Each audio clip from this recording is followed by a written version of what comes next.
শেখ হাসিনা দেশ ছাড়ার পর ভারতীয় গোয়েন্দা সংস্থা র একের পর এক তাদের এজেন্ডা বাস্তবায়নের চেষ্টা করে যাচ্ছে বলে দাবি করেছে জার্মান ভিত্তিক news portal the mirror Asia.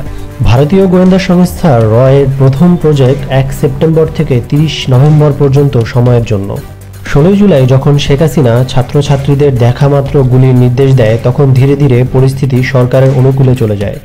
পরবর্তীতে শেখ হাসিনার অনুরোধে ভারতের পররাষ্ট্র মন্ত্রণালয়ের সরাসরি হস্তক্ষেপে র এর 400 কর্মকর্তা ঢাকায় আসেন। তাদের ভাষায় আন্দোলন কাশ্মীরি কায়দায় দমন করে তারা ভারতে ফিরেন 28 জুলাই।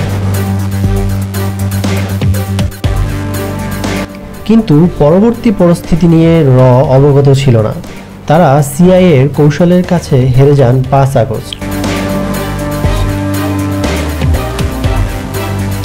5 আগস্ট শেখ হাসিনার ভারতে চলে যাওয়ার পরিকল্পনা তাৎক্ষণিক নেওয়া নয়। 2 আগস্ট প্ল্যান সি এর পরিকল্পনা মোতাবেক শেখ হাসিনা এবং ভারতের পররাষ্ট্র মন্ত্রণালয় মিলে এই সিদ্ধান্ত নিয়ে রাখে।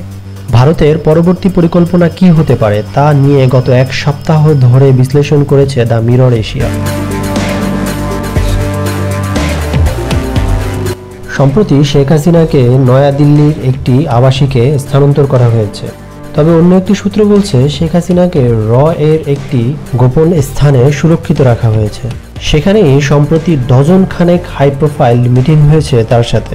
ভারতীয় গোয়েন্দা সংস্থা র এর প্রধান প্রতিনিয়তই শেখ হাসিনার দেখভাল করছেন এবং তার সাথে মিটিং করছেন।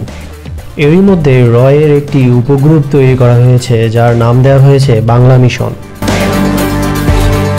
সম্প্রতি চিকেন নেক নিয়ে হাসনাত আবদুল্লাহর ভিডিও এবং সমন্বয়কদের 7 সিস্টার নিয়ে অনেকের বক্তব্যকে আমলে নিয়েছে গোয়েন্দা সংস্থা র। এই বিষয়টিও তারা গুরুত্বের সাথে পর্যালোচনা করছে।